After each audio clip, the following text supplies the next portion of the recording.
Hello everyone, this is EDF 6727, Critical Analysis of Ethical, Legal, Social, Ethical, Legal, and Issues in Education. My name is Dr. Randall Hewitt. I'm the professor for the course. This will amount to a 20-minute syllabus review and review of a variety of information pertaining to the course, such as expectations for assignments, via assignments for those that via pertains to. There are other videos, introductory videos that you should watch that will further explain the thematic framework for the course. Just let me quickly say that the course will be an analysis of American education, aims, practices, conceptions of education, as these have been formed in direct response to the particular socioeconomic, political, racial, cultural problems that Americans have faced together in its history and up to the current time. You will see that American education is ineluctably entangled in politics. That is inherently political, insofar as polis refers to the political refers to the polis, and polis, the community, the kind of community we want to bring about, and politis, the kind of citizen that is necessary to cultivate in order to bring about that end, that community. You will also see that American public education, from its beginning, from 1647, old Luder-Satan Act, American public schooling is ineluctably tied up with issues of power, either power over or power for empowerment.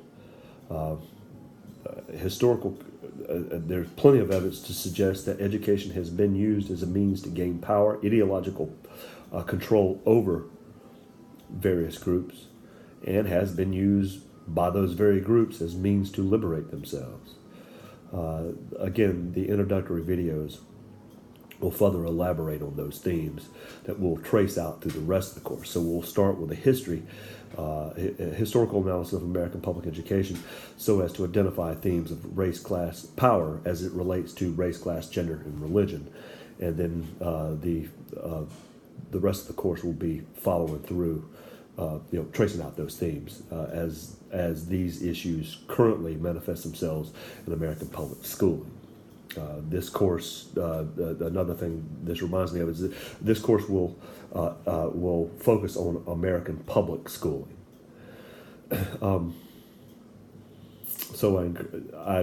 You should watch those introductory videos. I apologize for the quality of those introductory videos.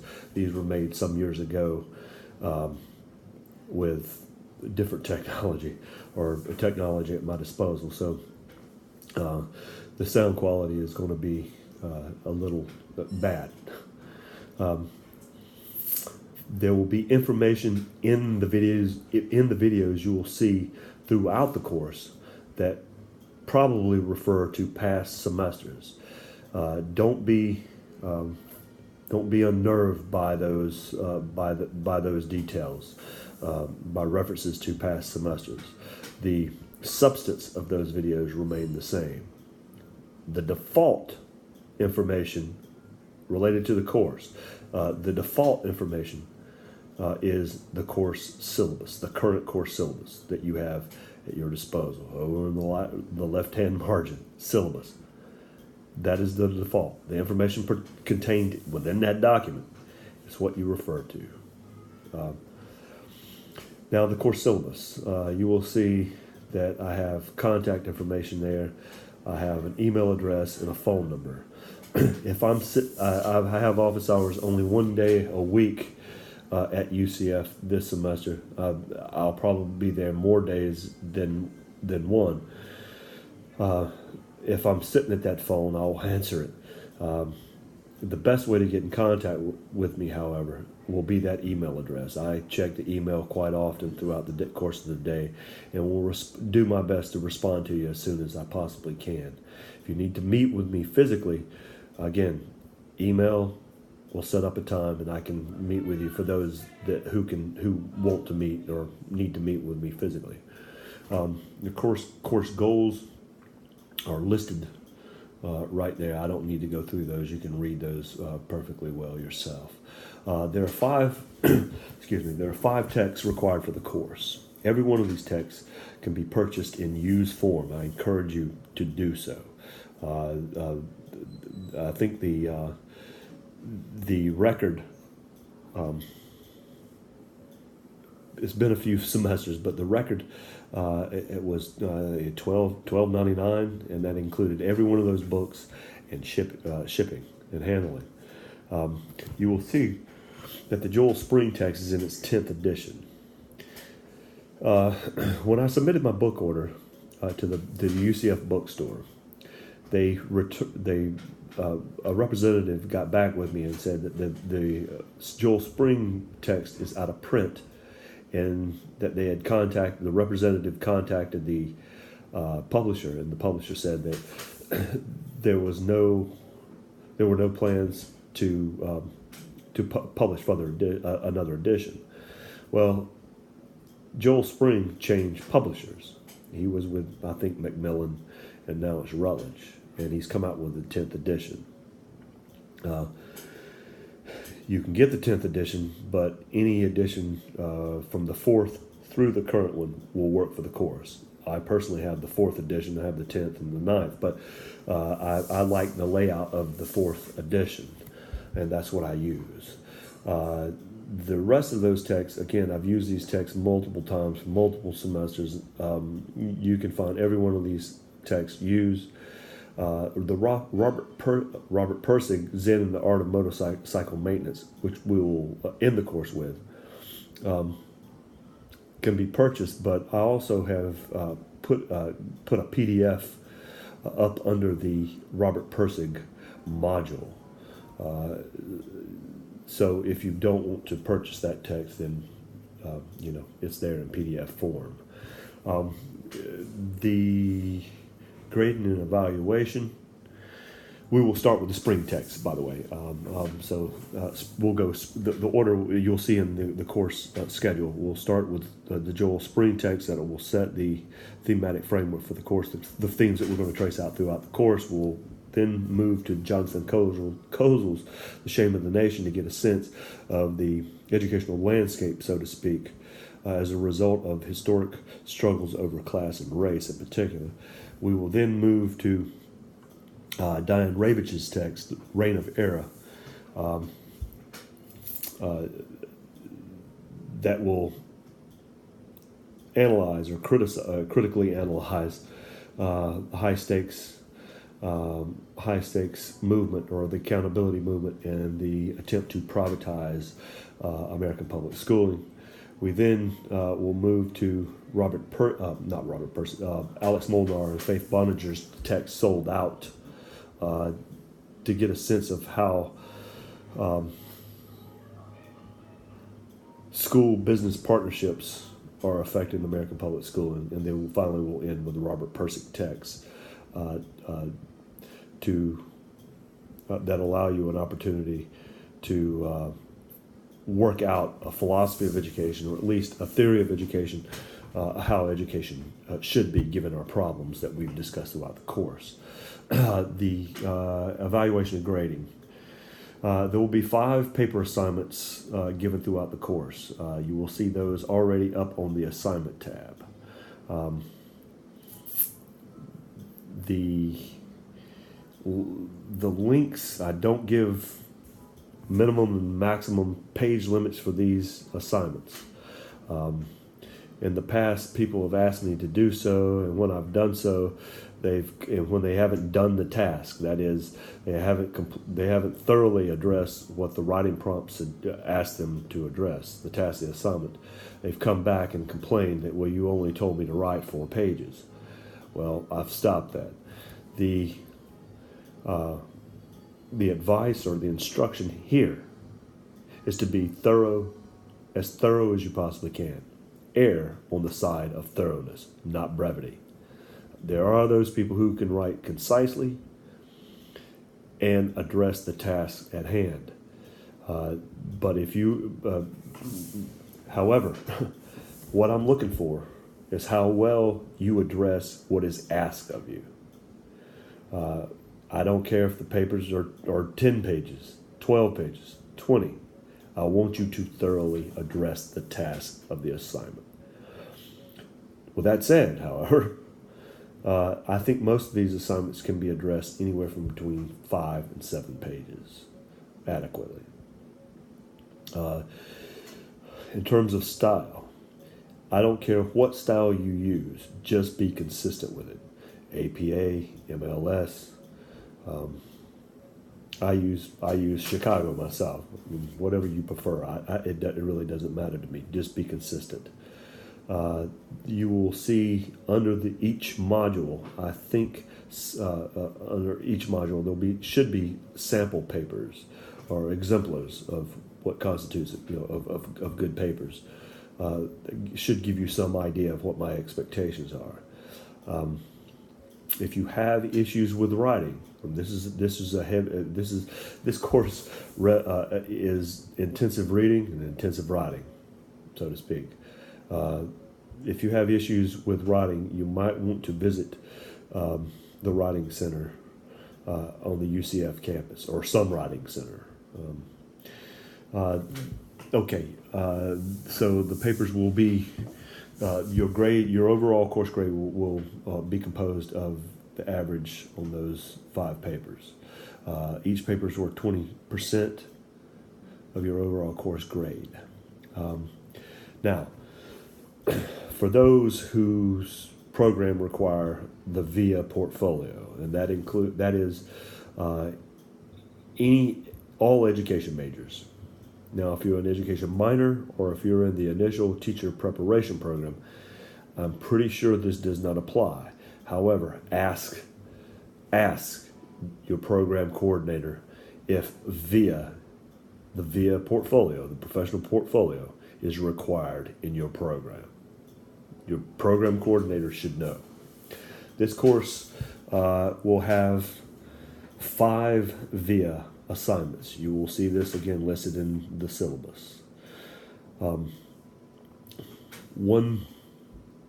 The sections go as follows.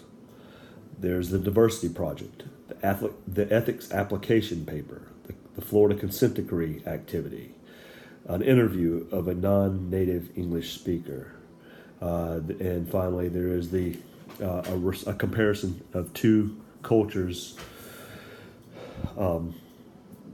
perspectives on education. I subscribe to the double up theory. That is, if we can use one assignment to address 2 tasks, then we're going to do it. So what you'll see, again, the instructions are right in the syllabus. You'll see that the diversity project and the interview of the non-native English speaker are one and the same. So we're doubling up there. Any paper you write for the course will fit under the ethics section of the portfolio. If there are any questions about the ESOL or the VIA assignments, particularly the activity related to the Florida consent decree, the interview of the EL learner, and the comparison between 2 cultures' attitudes toward education, those activities are directly in the syllabus. So refer to the activities directly in the syllabus. Any questions, just let me know. You'll submit your assignments to the course website, and then the VIA assignments will be loaded directly to VIA, and I'll check off on them then. There's a late work policy. Now, I will accept late work with no penalty. However, all late assignments will be graded at the end of the course. You will not receive feedback. Only a grade will be posted.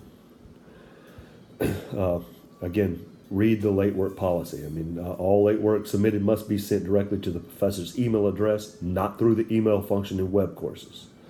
And must have the course prefix, number, and the title of the assignment and the subject line of the email. I do this. I do this because I set up a folder for late work, and that late work is routed right in directly into that folder. If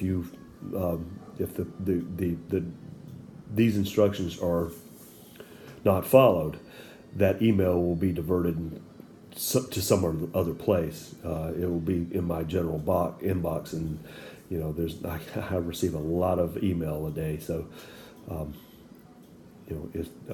it will often get lost. It is solely the responsibility of the student to ensure that the professor has received the late assignment. The professor will not remind students of late work, nor will the professor track down missing assignments. I'm not going to, I got too many students to look after, to call, to email, hey, you're missing an assignment. Failure to comply with the above instructions will result in a numerical grade of 0 for the assignment in question. Make sure you read that late work policy. And then finally you'll see the letter grade points, the schedule. You'll see the schedule there. Note in particular that the papers will be due on Sundays at 11:59 p.m. All the papers will run through Turnitin.com. Yeah. A couple of other things about the course. It's heavy in reading. There's no doubt about it. You're rewarded for reading. I mean, it starts heavy, tapers off toward the end. You will notice that, like I say, it tapers off toward the end. There's nothing else to say about that. By Thanksgiving, you've probably finished the reading for the course, which gives you a couple weeks to finish up the last paper and the VIA assignments if you have that as an obligation. It is solely the responsibility of the student to complete those VIA assignments. The onus is on you. I don't make it a graded portion of the course anymore. I used to, but that's a whole other story altogether. But there's a part on your grade audit, your audit for the VIA portfolio. If that's not completed, then you won't be able to graduate or finish your program. So again, the onus is on you to finish the VIA assignments, have those uploaded to the electronic portfolio by the cutoff date. If you know nothing of the VIA portfolio, you're typically introduced to this in a class called, Learning Principles, something like that. It used to be. However, you can go to the college's webpage under clinical experiences or for students. You should see some information for VIA. I should put that link up there for you, but I'd have to search for it. I'm just now thinking of this. If you have any questions about the course, please let me know. From time to time, I'll put up announcements. I attempt to. There will be, if you look under the modules for the course, you will see additional resources. I encourage you to look through those resources. In terms of history texts, there are plenty of good, really good, critical histories of American education. I use Joel Spring's text because it frames up the course according to the themes I want to trace out, particularly related to class and race. But there are plenty of other good ones. I have under the spring module, I think, further references of good histories of the United States, intellectual histories of the United States, or the historical development of the intellectual history of the U.S. or social thought in America, as well as good histories of American public schooling. I encourage you to trace out some of those resources. And if you come across any interesting articles that are related to the themes of the course, please let me know. I'm always looking for additional information, resources, and so forth. Please have a good semester. If you need me for anything, just let me know. And with that, y'all have a good afternoon.